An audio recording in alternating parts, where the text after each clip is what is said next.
Welcome back to So You're Interested In, the show where I break down an artist's discography in order to give you, the viewer, the best possible jumping off point in order to get into their catalog. On this week's episode, you better watch out for a contact high because things are getting real hazy as we dive into the infamous stoner metal outfit, Weedeater. This North Carolina band started up in 1998 and have since left a smoking heap in their wake. Their blend of sludge, stoner, and doom metal is a simple formula that has been honed and refined over the years. Their constant drug references haven't wavered either, still finding fun and unique ways to talk about the drugs that they oh so adore. While their music may sound angry and intense, the heart of Weedeater is lively and affable. And despite their long tenure, their discography isn't that deep. So allow me to introduce you to 2 albums and 3 individual tracks so you can get started with Weedeater. First things first, we got the albums.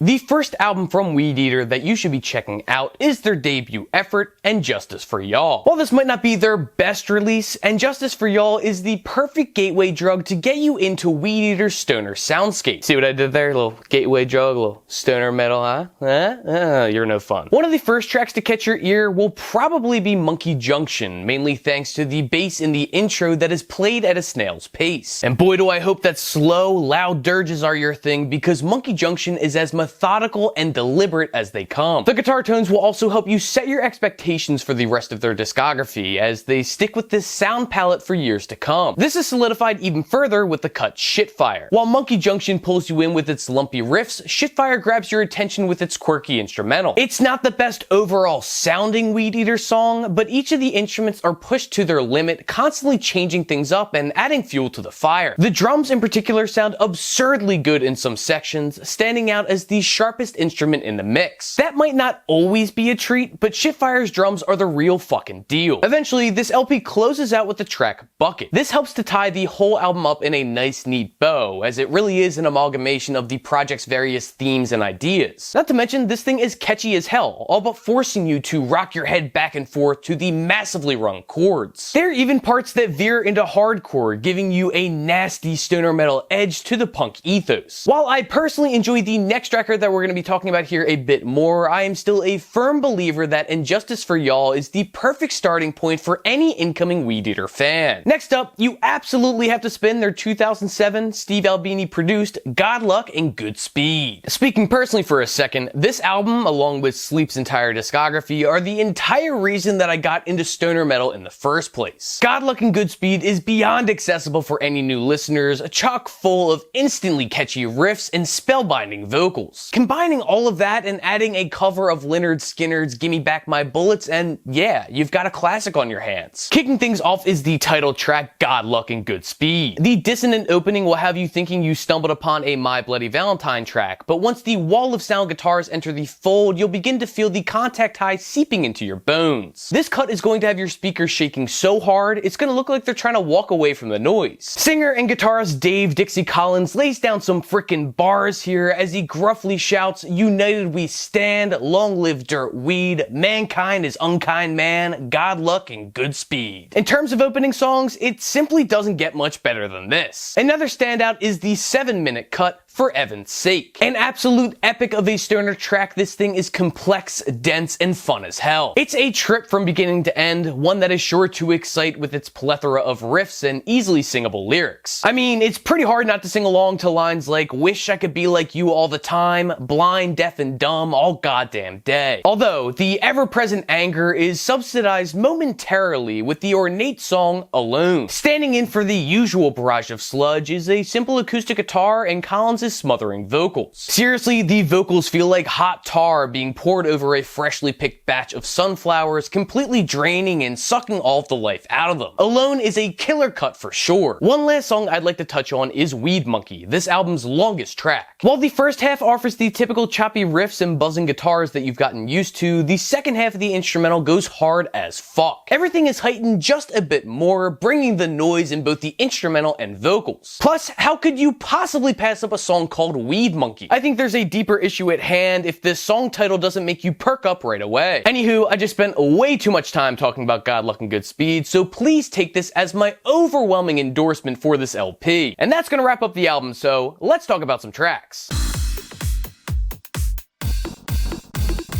The first track from Weedeater that you should check out is Potbelly from their 2002 record, 16 Tons. Goddamn, this is a great frickin' song. The murky instrumental and nearly indistinguishable vocals mix well, forming a muddied hodgepodge of doom, stoner, and sludge metal. While the riffs are strong, the overall tones are even stronger, with each bass pull and guitar strike sounding better and better. 16 Tons has a bunch of great tracks stuffed in there, but if you're only gonna listen to one, make sure it's Potbelly. Next up, be sure to spin the song Jason the Dragon, the title track to their 2011 album, Jason the Dragon, which now that I'm saying out loud sounds a lot like Chasing the Dragon. I see what they did there. A steady and contemplative piece, this cut comes from a place of anger. Once the instrumental guides you into Weedeater's hatred, Dixie Collins hops in and begins spitting filth, as his vocals are as grimy yet compelling as ever. It's an epic of a track that is performed in the same drug-addled way that you'd come to expect from these fellas. It might not be the song to blow your socks off, but I know damn right well you're gonna be bumping to Jason the Dragon as soon as you toss it on. Last but certainly not least, you should listen to Claw of the Sloth, which comes off of their latest album, 2015's Goliathan. Matured and aged gracefully, we see Weedeater's music at the most evolved it's ever been. Now, does that make it the best track? Not necessarily. But what you do get from Claw of the Sloth is a fuzzy, muddled song that is bursting open with gorgeous guitar tones and simplified riffs. Collins' vocals hold up too, scratching their way to the forefront of the mix, but never quite getting there. Overall, this thing is a banger. Even if it isn't the most riveting Weedeater track out there, it is still a solid one that will not disappoint. And that is going to conclude my video covering Weedeater. Links to all the albums and tracks discussed here will be located in the video description box below. Scroll down even further to the comment section where you can let me know if you liked any of the albums or tracks that I picked here. Maybe you're a big Weedeater fan and maybe you thought that I butchered this list completely. Go ahead to the comments and let me know what you would have chosen for this video. You can also suggest any artists that you'd like to see covered on this show. Just know that I do have a bit of a backlog built up, so if I don't get to it right away, it's nothing personal, I'm probably working on it. Actually, y'all have given me a couple of really good suggestions recently, and I am working on them currently, so hopefully you'll see them soon. And the best way to stay in the know about new videos dropping on this channel is to be subscribed. I have shows just like this coming out every single week, along with shows like Stacks of Wax, The Variety Show, Where It's At. I am constantly putting up new shit for you to consume, so hopefully you're doing that and hopefully you're enjoying it. But that is going to wrap everything up for this video, aside from my usual reminder for you to go out and support your local record store if you are able to, along with the local artists in your area, and, well,